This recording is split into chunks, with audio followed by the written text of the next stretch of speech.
Hey, thanks for stopping in again to check out another fact. It's probably like the fifth or the sixth one. I don't know who's counting. I got a question today that I thought was pretty good. Like I said, I heavily rely on people to give me suggestions of what to talk about. And if I could give you some insight, even if just a little bit, then that's worth it. So this one is about supportive equipment. And I mean like belts, wraps, stuff like that, not what you're doing at home in your privacy. But so what we're looking at here is, it's when you come in and you're starting at a gym or something, it's very easy to look at the people that are maybe have been doing it a little bit longer than you, and chances are they're gonna be wearing some weird stuff, and you're gonna think to yourself, well, I don't have that. Should I wear it? Will it make me better? Will it make me lift more? What's the deal with it? So I'm just gonna give like a brief overview of some things that come along the way, in my opinion, upon it. So first of all, when you're starting anything, it's easy to just dive in. It's easy to get carried away. It's easy to look at all the other things instead of simple things in front of you. I firmly believe that if you're just starting out and you're just starting on this journey, whether it's powerlifting or strength training, you just need to be there. What you're wearing really doesn't matter that much. And if you got someone out there that's saying that you need to buy X, Y, and Z before you start, then their motives might be a little bit more on the side of getting more revenue from you. I'm going to tell you like this. I have a lot of athletes that had not bought their first stitch of any type of equipment until after the first year. And if they wanted to, I would give them advice on what to buy, but in no means did I ever require it. Okay, so that's first off. You need to show up, and showing up is number one, and you need to do the required work in front of you. And if you have a good structured programming that's hitting what it's need to, it's going to address the things that are going to keep you strong. It's going to be responsible enough so you're not using weight that's way much more than what your body can handle. And it's basically going to take care of that. So you can't substitute just being there and having good work ethic. All right. So that's first of all, I'm going to get that out of the way. So now you're past that. Now you're like, hey, I want to wear what all the cool kids are wearing. So the first thing everyone's going to be like is a belt. Do I need a belt? Do I need it to protect my back? Do I need it to keep me in line? And I think most people in the general population look at a belt and they're like, hey, you need to wear a belt. It's going to keep you safe. Or there's the latter where they're like, no, don't wear a belt because it's cheating. So let's just break down the belt real quick. So a belt is a piece of a strap. It's typically leather. It is going around the circumference of your trunk, and it buckles in the front, either a lever or a prong. So what the belt is supposed to do, okay, contrary to popular belief, people think that is just there to protect your back. It's yes and no, okay? So its sole purpose isn't to support the back. You see some belts where they're kind of like, they kind of groove up and they groove around the lower lumbar. You want a belt that's gonna be the same width all the way across, okay? So what the belt is for is it creates an external object for your muscles to push against. Okay, so your abs, your oblique, the air that you create into your belly, that pressure is going to push against something. And when it pushes against something, it can create more of a contraction, a tighter hold. Okay, so very simple. The pressure that you make in your belly and you push out into your belt, that's going to make your muscles that are surrounding your trunk fire more and support you better. That's what it's for, okay? As far as where you wear it, how high, how low, how tight, that is all dependent on the person. And I'm no way going to cover a video that does everything like that. Okay, so that's belts. All right.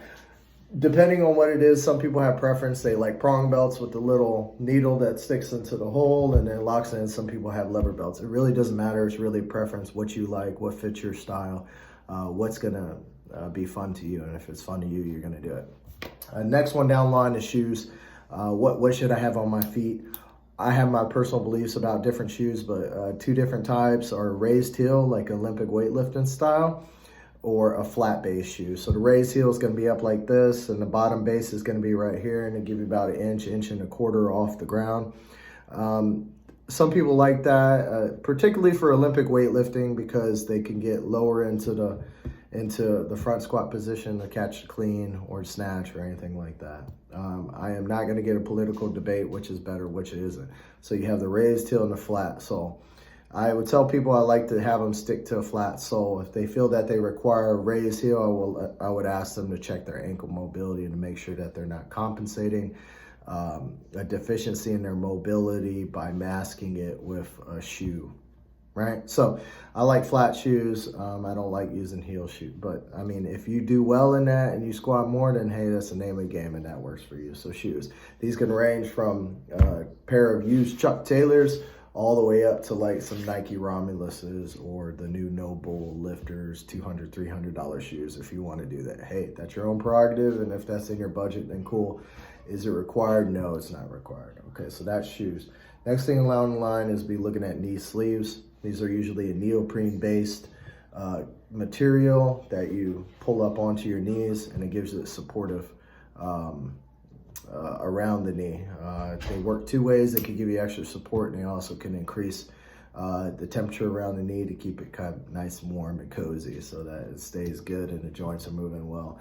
Knee sleeves are good for support. I say that if you ever had a knee injury, obviously you want to talk to your strength coach and make sure you're making the steps to get away from that problem or to make it better. You don't by any means just want to cover it up with something else. But wearing the knee sleeves is probably one of the least intrusive things you can do that have a really good carry on return because they can give you that support. And I always like that idea of protect yourself before you wreck yourself. Okay, so they're very inexpensive for the most part. Get a good pair of knee sleeves for about $40 a pair. Make sure when you're ordering them that they're actually in pair or singles. So if you've seen it for $50, you think you got a deal, make sure that it says for the pair. If it says for each, then you're gonna end up with one knee sleeve and you're gonna be pretty pissed off. So knee sleeves, I think they're great. I think they're something that someone could wear. Some people like to get them really, really tight for competition so they could get a little bit more support. That's a little bit, that's good for maybe maximal lifts or doing a heavy set. But if you're doing work where maybe like you're moving dynamically, maybe doing the HIIT style training where you got to jump on boxes and stuff, you want support, you might want a looser pair. Okay, so pay attention to the sizing charts and measure where the company's telling you to on your knee, or under your patella, or whatever it tells you to do. So knee sleeves are great. Another one, since we're in the knees, knee wraps. Knee wraps could be a long, like 2.5 meter or 2 meter, or even less than that, elastic band material that wraps around the knees and gives it extra support. These can be tightened as loose or as tight as you want. Just sometimes because they require you to roll them up and unroll them around the knee. It can be difficult to do for yourself. It can be tiring on your hands. It's a little bit more old school approach.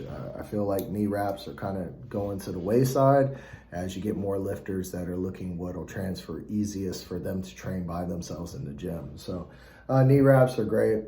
I like using them. I think there's a time and a place. I don't think they should be in every squat session. I think as you're ramping up closer to the meet, you start introducing them in when the sets start getting heavier, put them in there. But that's knee wraps. Wrist wraps, supportive material around the wrist to help you when you're doing your pressing movements. Sometimes people use them for squats. But if you use them for your wrist to give you a little extra support so that when you're having that barbell in your hands, it's going to keep your wrist in a good position instead of going up and down and out of alignment with your arm. So wrist wraps are great too. You get them pretty inexpensive too. There are plenty of good brands out there. I think the market's pretty saturated when it comes to it. This is pretty basic stuff when it comes to raw style lifting or general strength training as far as equipment, belts, shoes, knee sleeves, knee wraps, and wrist wraps are pretty much the standard of what you see.